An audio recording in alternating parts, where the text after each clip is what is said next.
Good morning, friends.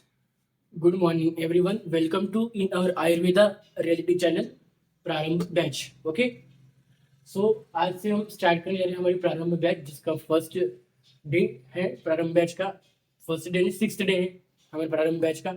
ठीक है, okay. सो देखो, आज हम टॉपिक चालू करने वाले हैं रचना शरीर, जो कि हमारा आज का मंडे का हमारा सब्जेक्ट है. मंडे का बोलता आज का हमारा सब्जेक्ट है, जिसका टॉपिक है रचना शरीर, और इसका टॉपिक है हमारा फर्स्ट चैप्टर, दैट इज शरीरोपक्रमणीय शरीर. ठीक है, शरीरोपक्रमणीय शरीर. ओके, बहुत हम इसको 3 पार्ट में कंप्लीट करेंगे. इस चैप्टर को हम पार्ट 1, पार्ट 2 और पार्ट 3, ये 3 पार्ट में हम कवर करेंगे. ठीक है, ओके. आज हमारा पहला लेक्चर, पहला सब्जेक्ट रचना शरीर का पहला लेक्चर, दैट इज पहला चैप्टर शरीरोपक्रमणीय शरीर, आज हम स्टार्ट करने जा रहे हैं. ठीक है, जिसमें फर्स्ट चैप्टर लिखेंगे शरीरोपक्रमणीय शरीर. ठीक है, तो स्टार्ट करें हम आज का टॉपिक. ठीक है, हम इसको 3 पार्ट्स में कंप्लीट करेंगे. ओके, तो चलो स्टार्ट करते हैं हम. पहला टॉपिक है इसमें शरीर. सबसे हम शरीरोपक्रमणीय में, शरीर में हम सबसे पहले पढ़ेंगे शरीर के बारे में क्या होता है. ठीक है, ये पूरे चैप्टर में पूरा शरीर के बारे में ही बताया गया है, कि शरीर में के बारे में बताया गया है, शरीर के प्रयोजन के बारे में बताया गया है, शरीर के अंग विभाग के बारे में बताया गया है, डेड बॉडी के बारे में बताया गया है. ठीक है, आयुर्वेद में मैं कोशिश करूंगा कि मैं हिंदी के साथ मराठी में भी एक्सप्लेन करता चलूँ, ताकि मराठी स्टूडेंट्स को भी थोड़ा बहुत इजी हो सके समझने में. ओके, तो मेरा ट्राई रहेगा कि मैं हिंदी के साथ साथ मराठी में भी एक्सप्लेनेशन करता जा सकूँ. वैसे तो मेरी मराठी उतनी कुछ खास नहीं, लेकिन मैं ट्राई करूँगा. ओके, स्टार्ट करते हैं हमारा फर्स्ट टॉपिक, दैट इज शरीर. ओके, शरीर की उत्पत्ति. सबसे पहले देखते हैं हम शरीर की उत्पत्ति. मैं यहाँ पे जितना लिख के दे रहा हूँ, और मैं आपको जितना यहाँ पे एक्सप्लेन करूंगा. ठीक है, और आपको साइड के स्क्रीन में दिखाऊंगा भी. इनके एक्सप्लेनेशन में आपको हम मेरे साइड के स्क्रीन में दिखाऊंगा. ठीक है, ताकि आपको उसके एक्सप्लेनेशन भी आपको वहाँ पे दिखे, क्योंकि आप लोगों में से कुछ लोग के पास बुक्स नहीं होंगी फिलहाल अभी, इसलिए बोल रहा हूँ. ओके, जिनके पास बुक्स है अच्छी बात है, जिनके पास नहीं है फिलहाल, वो साइड के स्क्रीन में से एक्सप्लेनेशन में दिखाते जाऊंगा. ओके, चलो. सो शरीर, शरीर की व्युत्पत्ति. सबसे पहला टॉपिक है शरीर, जिसमें हम देखेंगे इसकी व्युत्पत्ति, मतलब कि शरीर शब्द बना कहाँ से है, शरीर शब्द आया है कहाँ से. ठीक है, तो देखो, शरीर यह शब्द, शरीर यह शुरू धातु से बना है. शुरू एक धातु का नाम है. ठीक है, जो इस धातु से ये शब्द बना है. कौन सा? शरीर शब्द बना है. ठीक है, जब मैं आपको संस्कृत में धातु रूप पढ़ाऊंगा तब वहां मैं बताऊंगा. ठीक है, शरीर. अब व्युत्पत्ति में 2 श्लोक बताए गए हैं. कौन? आचार्य चंद्र पंडित ने 2 श्लोक बताए गए हैं. ठीक है, पहला श्लोक है शीर्यते तथा शरीरम. ओके, दूसरा श्लोक है प्रतिशीलम शीर्यमानम इति शरीरम. आता आता आचार्य चक्र पंडितनं 2 श्लोक सांगितले आहे. ठीक आहे, दॅट इज पहिला श्लोक आहे शीर्यते तथा शरीरम, दुसरा श्लोक आहे प्रतिशीलम शीर्यमानम इति शरीरम. ओके, हे 2 श्लोक आचार्य चक्र पंडितने व्युत्पत्तीमध्ये सांगितलं आहे. आणि आचार्य आणि व्युत्पत्ती का म्हणतात शरीरची व्युत्पत्ती ह शुरू य धातू न बनली आहे. ठीक है, सो शीर्यते तथा शरीरम, इसका एक्सप्लेनेशन क्या है, मतलब इसका अब हमने पढ़ तो लिया है कि शरीर तथा शरीरम, लेकिन इसका मीनिंग क्या है. ठीक है, इसका मीनिंग है कि प्रतिशन या क्षय होकर जो बना है. ओके, जो होता है, जो प्रतिशन नष्ट होता है, उसे शरीर कहा गया है. जो प्रतिशन क्षय होता है, क्षय मीन्स कम होना. ठीक है, उसे शरीर कहते हैं. जहां पर जिसमें क्या बोलते हैं, कैटाबॉलिज्म और एनाबॉलिज्म, मतलब चय और अपचय. चय मीन्स कैटाबॉलिज्म, अपचय मीन्स एनाबॉलिज्म. ये 2 प्रक्रिया चालू रहती है, उसे हम क्या कहते हैं, शरीर कहते हैं. क्योंकि हमारे शरीर में कैटाबॉलिज्म और एनाबॉलिज्म शुरू होता है. ओके, तो चय और अपचय, जिसमें चय और अपचय ये दोनों प्रक्रिया शुरू होती है, उसे हम क्या बोलते हैं, शरीर कहते हैं. ठीक है, तो इन दोनों श्लोक का मीनिंग वही है जो मैंने अभी आपको एक्सप्लेनेशन किया है. ठीक है, शरीर तथा शरीरम प्रतिशीलम शीर्यमानम इति शरीरम, ये 2 श्लोक आपको मोस्ट इंपॉर्टेंट है, ये आप याद करके रख लो टिप ऑफ माउथ में. ओके, अब हम देखेंगे शरीर की. हमने देखा व्युत्पत्ति हमने 2 श्लोक देखा, जो कि मोस्ट इंपॉर्टेंट है, आपको याद करना ही करना है. ओके, व्याख्या. हम देखेंगे व्याख्या. तत्र शरीर नाम चेतना अधिष्ठान भूतम पंचमहाभूत विकार समुदाय संयोग भागी. ठीक है, अब इसमें क्या बोला है, देखो, चेतना धातु. ओके, चेतना धातु अर्थात आत्मा का अधिष्ठान. चेतना धातु क्या होता है, आत्मा का अधिष्ठान होता है. ठीक है, ये आप सभी को पता है कि चेतना धातु मीन्स, चेतना मीन्स जिस अगर कोई भी चीज का, अगर हम कोई भी अगर आप चीजों को बोलते हैं कि ये चेतना धातु है, ये चेतना द्रव्य है, तो क्यों बोलते हैं, क्योंकि उस द्रव्य में या उस चीज में कोई जीवन है, कोई जीव है, मतलब वो बोल सकता है या कुछ कर सकता है, इसलिए हम उसके बोलते हैं कि यह जीव धातु है, ये चेतना धातु है। ठीक है, मतलब यहाँ पे आत्मा का अधिष्ठान है, कोई ना कोई आत्मा का अधिष्ठान है उस चीज पर, उस द्रव्य में। ठीक है, तो तत्र शरीरम नाम, हमारे शरीर में क्या है, चेतना है। ठीक है, हमारे शरीर के अंदर क्या है, आत्मा बसती है। ठीक है, आप सभी को पता है। तो इसका मीनिंग होता है श्लोक का, चेतना धातु अर्थात आत्मा का अधिष्ठान है तथा पंच महाभूत एवं उसके जिनके समुदाय से बना है और जो सम्यक है, अर्थात कि शरीर सदने के सम्यक है। ठीक है, और तीन दोषों सप्त धातु और तीन मल का ये संपूर्ण संग्रह है शरीर। ठीक है, सम्यक मीन्स ग्रुप। ओके, जिसमें तीन मल आ गए, सप्त धातु आ गए और तीन दोष आ गए, इन तीनों का ग्रुप क्या है, सम्यक हमारे शरीर में। ओके, सो शरीर नाम चेतना पंच महाभूत, पंच महाभूत कौन कौन सा आपसे भी बताए, पृथ्वी तेज जल वायु आप। ठीक है, समुदाय को सम्यक वायु। ओके, तत्र शरीर नाम चेतना अधिष्ठान भूतम पंचम समुदायात्मकम सम्यक वही। चलो शरीर स्थान का रेफरेंस है 6/4, ये आपको मोस्ट इंपोर्टेंट लर्न करके रखना ही रखना है। ठीक है, अब दूसरा श्लोक क्या बोलते हैं, शुक्र शोणित गर्भाशय गर्भाशयस्थमात्म प्रकृति विकार समूर्छितम गर्भ इत्युच्यते। ओके, सुश्रुत शरीर स्थान 5/20 श्लोक है।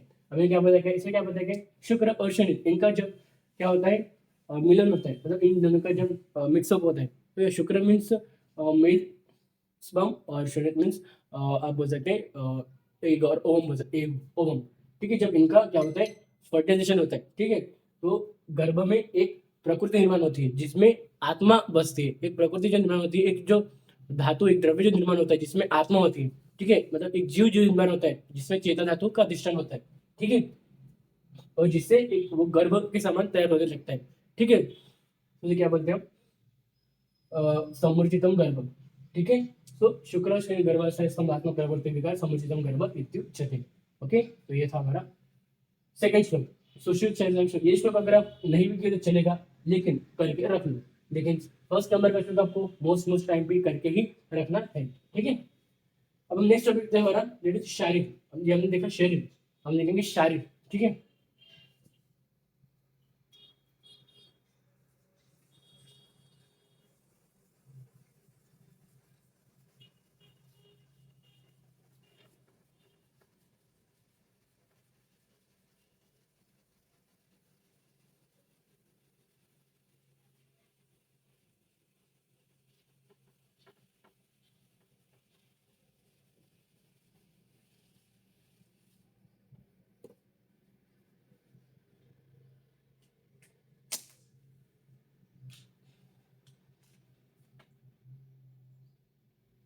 शारीर। ओके, इसकी व्याख्या बताइए नोट।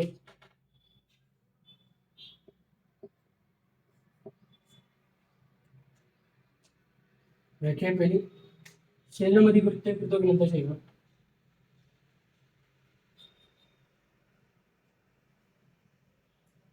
शरीर अधिकृत्य कृतो ग्रंथ शरीर,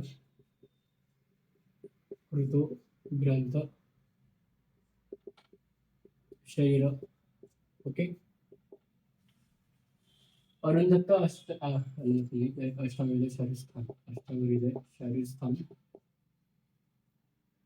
2/2। ठीक है, दूसरा श्लोक है, शरीरम अधिकृत्य, शरीरम अधिकृत्य कृतम तंत्रम, कृतम तंत्रम शरीरम।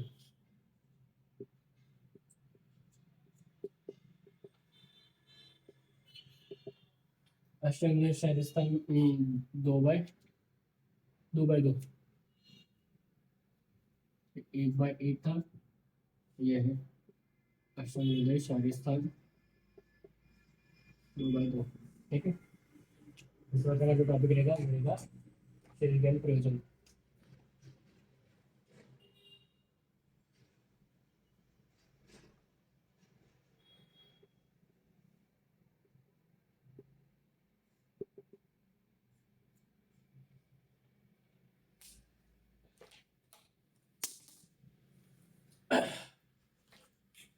सो नेक्स्ट टॉपिक है शरीर। ओके, शरीर की व्याख्या क्या बोलते हैं देखो, शरीर अधिकृत्य कृतो ग्रंथ शरीर, ये पहली व्याख्या, ये आपको याद करनी है। दूसरे की क्या है, शरीरम अधिकृत्य कृतम तंत्रम शरीरम, ये सेकंड व्याख्या। अष्टांग शारीर स्थान 1/1, अष्टांग शारीर स्थान 2/2। ठीक है, सेकंड चैप्टर का सेकंड स्टेप और फर्स्ट चैप्टर का फर्स्ट स्टेप। ओके, ये रेफरेंस देखो, श्लोक के साइड में रेफरेंस देखना मोस्ट इंपॉर्टेंट होता ही है। ठीक है, अब देखो ये श्लोक, एक दोनों श्लोक का मीनिंग क्या है, ये दोनों श्लोक का मीनिंग एक ही है। क्या है देखो, कि शरीर की आधारभूत को मानते हुए जिस शास्त्र की रचना की गई है उसे शारीर कहते हैं। एक शरीर को आधार मानकर जिस जिस शास्त्र की रचना की गई उसे क्या कहते हैं, शरीर कहते हैं। ठीक है, मतलब हमारे हमारे जो शरीर है इसको आधार मान के ही हमारे अंदर जितने भी सिस्टम्स को तैयार किया गया है उसे क्या बोला गया है, शारीर बोला गया है। ठीक है, ओके।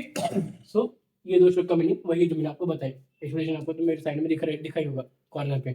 ओके, सो दोनों श्लोक मोस्ट इंपॉर्टेंट है, याद करके रखना है, यूनिवर्सिटी में लिखने को आएगा तो लिखना ही पड़ेगा। ठीक है, ओके। अब हम देखेंगे हमारा आज के लेक्चर का लास्ट टॉपिक। आज के लेक्चर का लास्ट टॉपिक है दैट इज शरीर ज्ञान प्रयोजन। ठीक है, फर्स्ट क्या बोलते हैं, शरीर ज्ञान प्रयोजन, आपको मेरी साइड के से लिखा होगा शरीर ज्ञान प्रयोजन, जिसमें फर्स्ट पॉइंट क्या बोलता है कि चिकित्सा शास्त्र में शरीर रक्षण हेतु शरीर को विभागश ज्ञान और आवश्यक होता है। शरीर के सात तत्वों का निर्माण करना जरूरी होता है। ठीक है,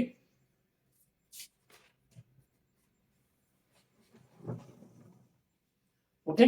सेकंड पॉइंट क्या बोलता है, देखो सेकंड पॉइंट बोलता है कि शरीर की रचना ज्ञान होते हुए बिना शरीर किस क्रिया की ज्ञात नहीं हो सकती है, इसीलिए वैद्य को प्रथम रचना शास्त्र का ज्ञान प्राप्त करना आवश्यक होता है। अब शरीर पर चिकित्सा करने से पहले जो भी डॉक्टर होते हैं उसे उसे कम से कम शरीर की जो रचना होती है, शरीर की जो एनाटॉमी होती है उसे मालूम होना चाहिए। ठीक है, थर्ड पॉइंट क्या बोलता है, शरीरगत अंग प्रत्यंगों की प्रकृति की रचना भी उसे पता होनी चाहिए। मतलब शरीर में हमारे जितने भी ऑर्गन से बोन से सबकी उसको एनाटॉमी मालूम होनी चाहिए। ठीक है, फोर्थ पॉइंट क्या बोलता है कि शल्य कर्म तथा शारीरिक कर्म शरीर में करने से पहले जिस स्थान पर वो करने जा रहे हैं वो शरीर क्रिया, मतलब जो शल्य कर्म शारीरिक कर्म वो जिस स्थान पर करने जा रहे हैं शरीर के अंदर, उसे उस स्थान के बारे में, उस स्थान से संबंधित सभी एनाटॉमी के बारे में उसको जानकारी होनी चाहिए। ठीक है, लास्ट पॉइंट क्या बोलता है, शरीर के बारे में सभी प्रकार के चिकित्सा करने का शरीर जो अधिष्ठान है। आप जितने भी प्रकार की चिकित्सा डॉक्टर लोग करते हैं, वैद्य लोग करते हैं हमारे शरीर के ऊपर, तो ये शरीर एक अधिष्ठान है, क्योंकि डॉक्टर लोग हमारे शरीर पे ही चिकित्सा करके उनको पता चलेगा कि कौन से मेडिसिन का कौन सा यूजफुल कब हो रहा है। ठीक है, तो एक अधिष्ठान बनाया गया, शरीर को क्या बनाया गया, एक प्रकार का अधिष्ठान, चिकित्सा प्रयोग करने का एक अधिष्ठान बताया गया है। ठीक है, सो आज के लेक्चर का हमने लास्ट भी कवर किया शरीर प्रयोजन। ओके, सो मैं आज का लेक्चर यहीं पर रुकता हूँ। ठीक है, ओके। सो हमने आज क्या कवर किया, शरीर कवर किया, शारीर कवर किया और शरीर ज्ञान प्रयोजन कवर किया। ये आज हमने 3 टॉपिक कवर किया। आप आज 3 टॉपिक के नोट्स बना लो, जितना मैंने पढ़ा है, जितना मैंने श्लोक लिखा है और जितना मैंने एक्सप्लेनेशन आपको स्क्रीन में दिखाया है, ओके, वही आपको नोट करके रखना है बस, और कुछ नहीं। बाकी नोट्स, इस चैप्टर के नोट्स की ज़्यादा जरूरत नहीं है, हैंड रिटन नोट्स की चैप्टर की जरूरत नहीं है। ठीक है, ओके। जितना मैं बता रहा हूँ, लिख के दे रहा हूँ, और जितना आपको साइकिल से मैं दिखा रहा हूँ, उतना ही नोट करो, उतना ही वही आपका नोट्स। ठीक है, बस। ठीक है, बाकी जब मुझे लगेगा हैंड रिटन नोट्स का प्रोवाइड करने को तो मैं खुद प्रोवाइड करूँगा। ठीक है, ग्रुप में डाल दूंगा। ओके, सो आज के चलेंगे पे एंड करता हूँ। आज हमने क्या कवर किया, पार्ट 1 शरीर क्रमण शरीर का पार्ट 1 हमने आज कवर कर लिया है। ठीक है, पार्ट 1 में क्या क्या कवर किया, शरीर और शरीर ज्ञान प्रयोजन। ठीक है, नेक्स्ट हम कवर करेंगे पार्ट 2। ठीक है, इससे हम देखेंगे नेक्स्ट लेक्चर पार्ट 2 शरीर क्रमण शरीर पार्ट 2 के टॉपिक्स। ठीक है, सो थैंक यू।